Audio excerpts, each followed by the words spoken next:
Saya ucapkan salam dan selamat pagi kepada semua jemaat Tuhan dimanapun berada pada pagi hari ini. Hari ini 14 Juni 2020. Saya ucapkan salam dan Tuhan berkati dimanapun Anda beribadah.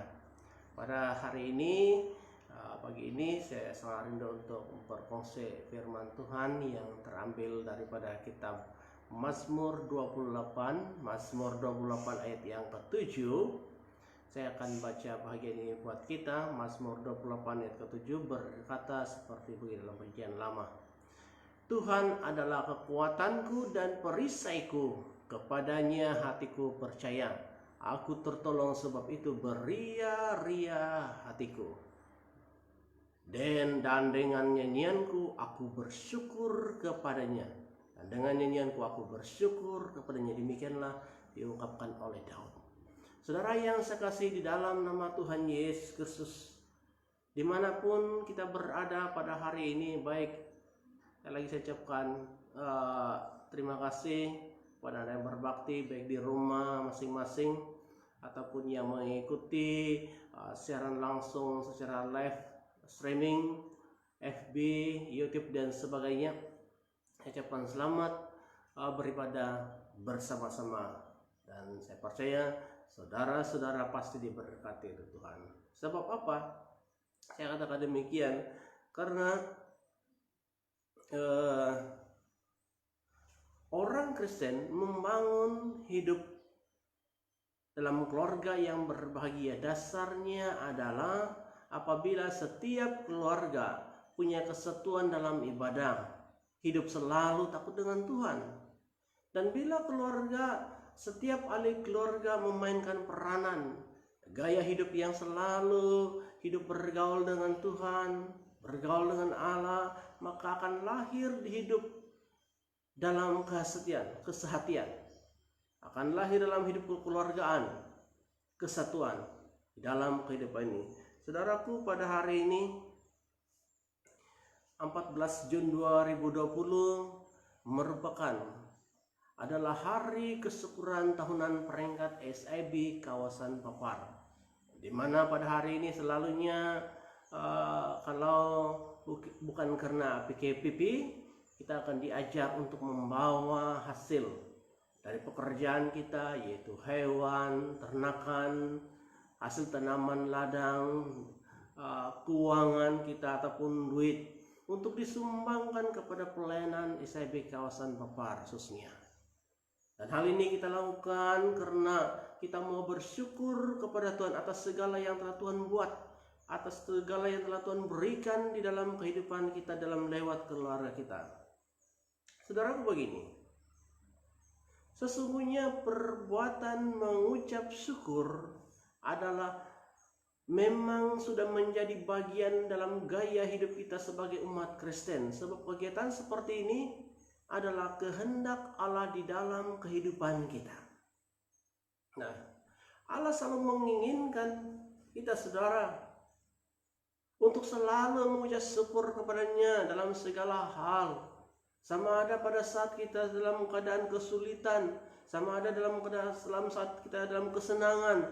Bukan hanya pada waktu kita menerima berkat, akan tetapi saat sekalipun kita sangat menemukan kesulitan dalam kehidupan ini. Jadi saudara, hari ini saya mau kongsikan kepada kita satu berkat firman Tuhan, yaitu arti bersyukur menurut Alkitab. Ya, saudaraku, sekali lagi saya mau bacakan firman Tuhan dalam Mazmur 28 ayat ke-7 dalam bacaan sebentar tadi. Diungkapkan oleh Raja dalam firman Tuhan berkata seperti begini. Tuhan adalah kekuatanku dan perisaiku, kepadanya hatiku percaya. Aku tertolong sebab itu beria-ria hatiku, dan dengan nyanyianku aku bersyukur kepadanya. Demikianlah dikatakan oleh Raja Daud. Nah, inilah yang diungkapkan oleh Raja Daud. Daud menyanyikan mazmur. Dia bersyukur kepada Tuhan. Dia benar-benar mengungkapkan itu dari dalam hatinya yang penuh dengan kesungguhan. Sebab ia tahu bahwa Tuhanlah yang telah menjadi kekuatannya, yang telah menjadi perisainya, yang telah menjadi bentengnya di dalam kehidupannya. Kata Daud, aku tertolong. Ya. Aku tertolong, kata Daud. Siapa yang menolongnya? Tuhan Allah. Tuhan Allah yang telah menolong dia, yang membuat Raja Daud hidup selalu berhasil, yang membuat hidup Raja Daud selalu hidup dalam berkemenangan, dalam karya, dalam pimpinannya sebagai Raja orang Israel. Yang kedua, nah bagaimana pula di dalam kehidupan kita? Ya? Kalau boleh saya mau bertanya kepada kita, mengapa? Apa sebabnya kita bersyukur kepada Tuhan? Menurut pendapatmu bagaimana? Apa sebabnya saya dan saudara perlu bersyukur kepada Tuhan?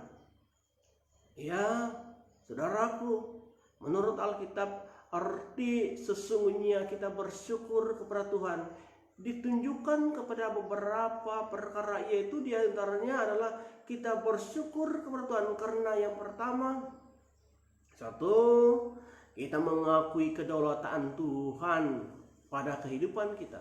Kita mengakui perbuatan mengucap syukur itu adalah satu perbuatan mengakui kedaulatan Tuhan dalam kehidupan kita. Saudaraku, saya mau katakan begini, sepenuhnya hidup kita sebenarnya berada di dalam tangan Tuhan, dan Tuhanlah yang telah mengendalikan seluruh kehidupan yang kita jalani di dunia ini.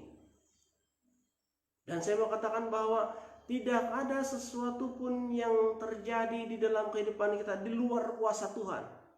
Jadi di saat kita mengucap syukur di dalam segala kondisi, di semua kondisi, seperti waktu kita sehat, sakit, senang, susah, gagal, ataupun sukses, maka itu berarti sebagai umat Tuhan kita mengakui bahwa Tuhanlah yang telah memegang sepenuhnya di dalam kehidupan kita.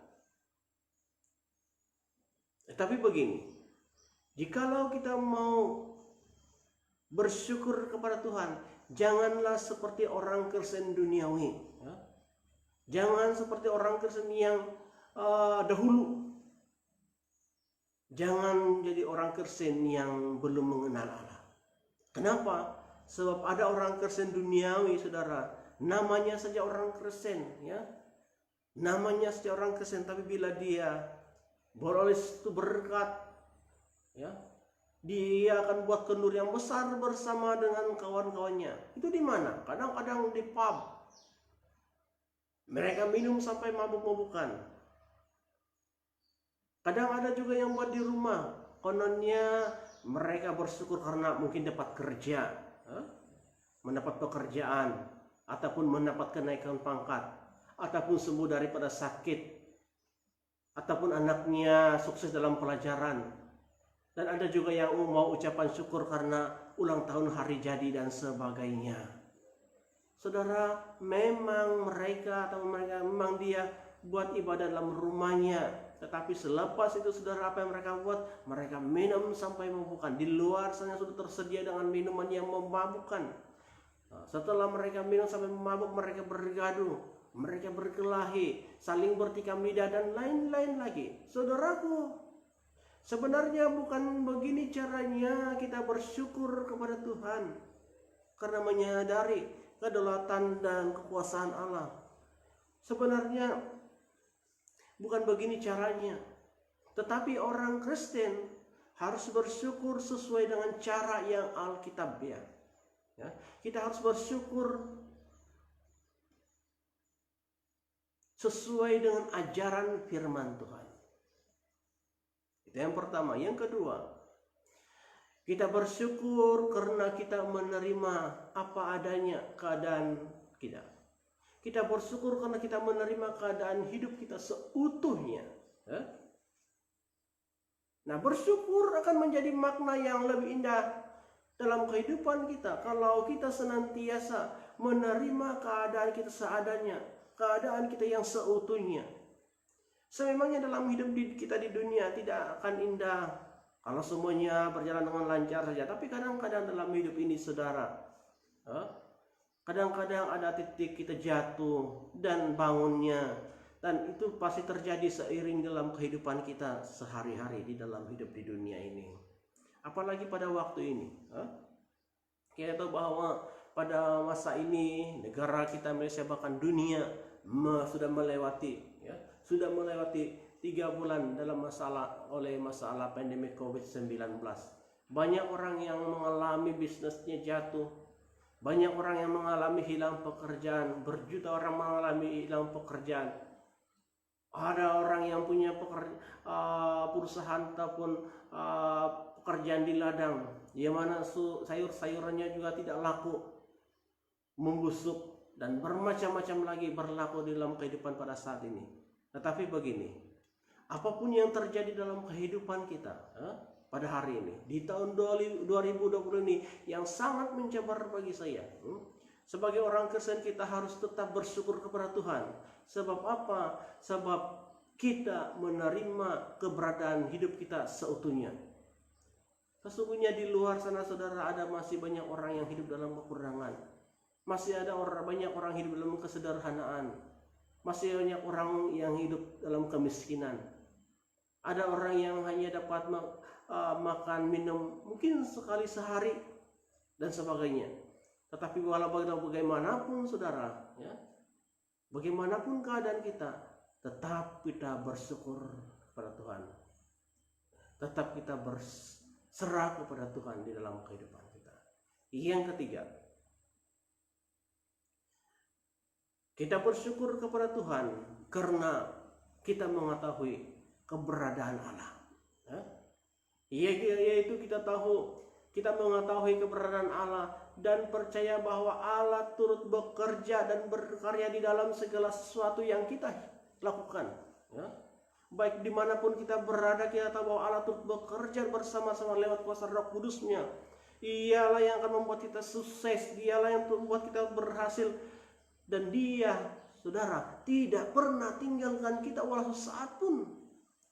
Allah hadir dimanapun kita berada, sama ada hari ini, esok, lusa, tahun depan dan sebagainya. Allah hadir bersama dengan kita. Dia selalu berada di sepanjang kehidupan kita. Dia tetap menyertai kita, walaupun engkau berada di dunia gelap sekalipun. Seperti Yunus, ketika Nabi Yunus berada di dalam perut ikan, saat itu dia berseru kepada Tuhan. Tuhan tahu bagaimana keberadaannya. Tuhan tahu apa yang sangat diperlukan oleh Yunus, dan dia tidak mati walaupun berada dalam perut ikan 3 hari 3 malam saudara.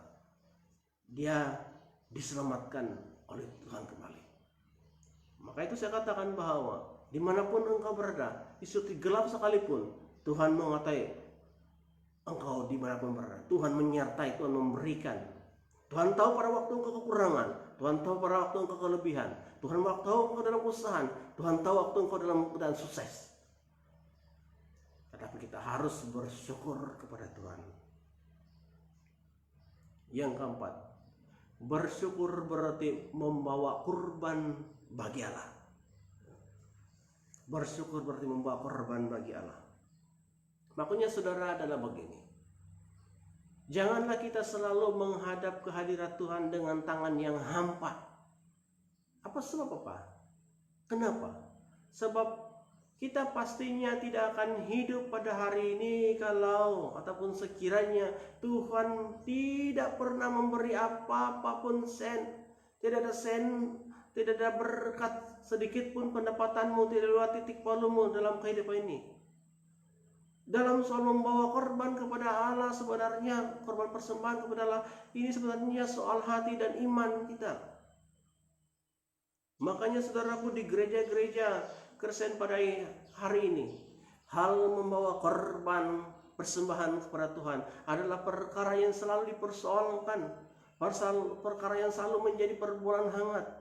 Tetapi percayalah bahwa ada orang yang selalu terus dia minta, terus berharap, namun dia mempunyai masalah dalam hal membawa korban persembahannya kepada Tuhan. Sebab dia bila diberkati, apa boleh mendapat sesuatu, dia akan selalu berpikir bahwa itu semuanya karena usahanya, titik pelunya, kepenatannya dan sebagainya. Itu adalah usahanya. Tapi saudaraku, sekali lagi saya mau berkata kepada kita, kalau kita lihat dalam Meleki 3 ayat 10 di sana berkata, bawalah seluruh persembahanmu, persembahan persepuluhan itu ke dalam rumah perbendaharaan, supaya ada persediaan makanan di rumahku, dan ujilah aku. Firman Tuhan semesta alam, apakah aku tidak membukakan bagimu tingkap-tingkap langit dan mencurahkan berkat kepadamu sampai engkau berkelimpahan. Ini berbicara tentang persepuluhan, persembahan. Tapi kita juga mempunyai persembahan yang lain, memberi korban persembahan yang lain, ya. Pemberian kasih, korban persembahan daripada hasil pekerjaan kita, mungkinkah itu ternak, hasil ladang dan sebagainya, kita akan persembahkan kepada Tuhan. Tetapi bila kita memberikan persembahan kepada Tuhan, saudara, berilah yang benar-benar terbaik, termulia, karena itu berkenan kepada Tuhan. Karena Tuhan pernah menempelak orang Israel, karena ada di antara mereka, kata Tuhan, mengapa kamu memberikan persembahan yang tempang, yang sudah rusak? Itu sama sekali tidak berkenan kepada Tuhan. Makanya kalau kita memberi korban persembahan, beri yang terbaik, beri yang sesungguh-sungguhnya berkenan kepada Tuhan, beri yang sesuai dengan ajaran firman Tuhan, supaya kita diberkati oleh Tuhan. Apakah aku tidak membukakan bagimu tingkap-tingkap langit dan mencurahkan berkat kepadamu sampai engkau berkelimpahan? Bukan kekurangan, tetapi kata Tuhan, janji Tuhan, aku akan memberkati, mencurahkan berkatmu kepada engkau sampai berkelimpahan. Setiap keluarga Kristen kepada umat Tuhan, ini iman kita, ya. Maka itu janji Tuhan kepada kita, Tuhan tidak akan buat kita kekurangan, tetapi engkau akan berkelimpahan. Maka itu bersyukurlah selalu kepada Tuhan.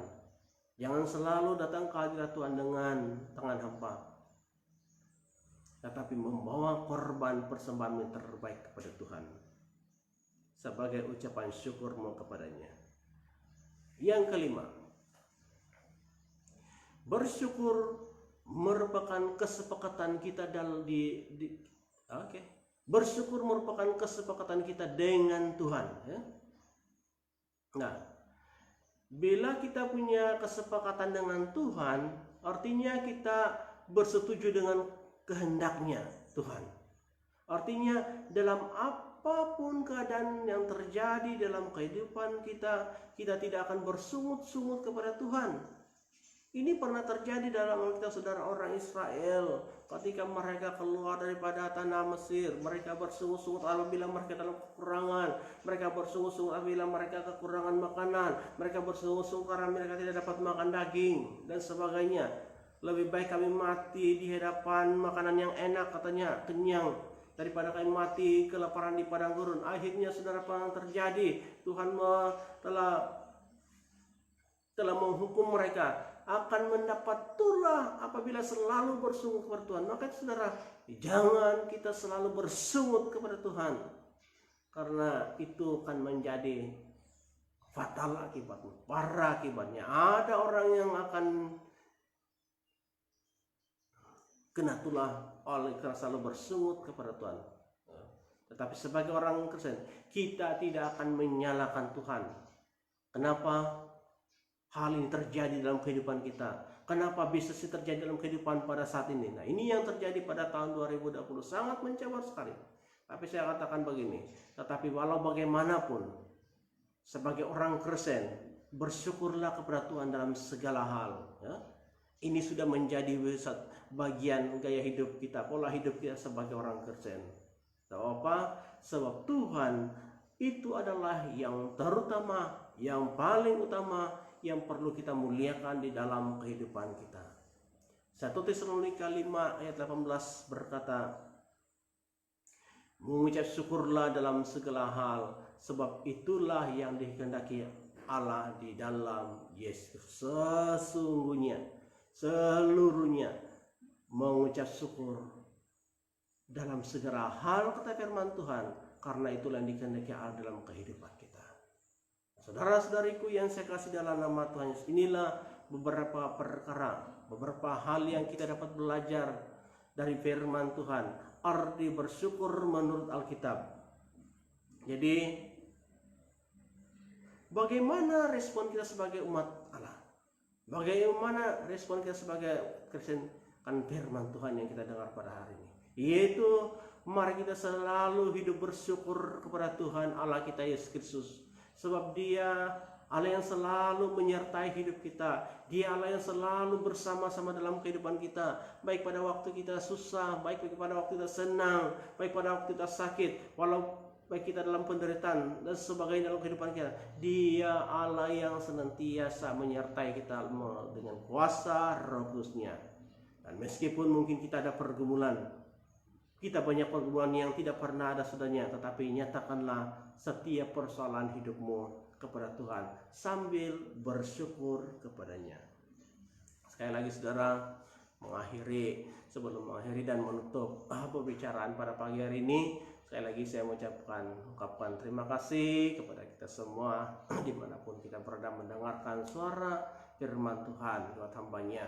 Jadi dimanapun kita berada, saya berdoa sekali lagi agar saudara terus bekerja dan berhasil.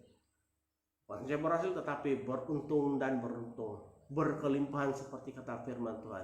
Maka itu dimanapun berada, tetaplah kita selalu berjaga-jaga, tetaplah kita selalu berdoa kepada Tuhan, tetaplah hidup kita tetap bersemangat dalam melayani Tuhan kita Yesus Kristus selagi masih ada kesempatan. Tuhan memberkati kita semua. Shalom dan puji Tuhan.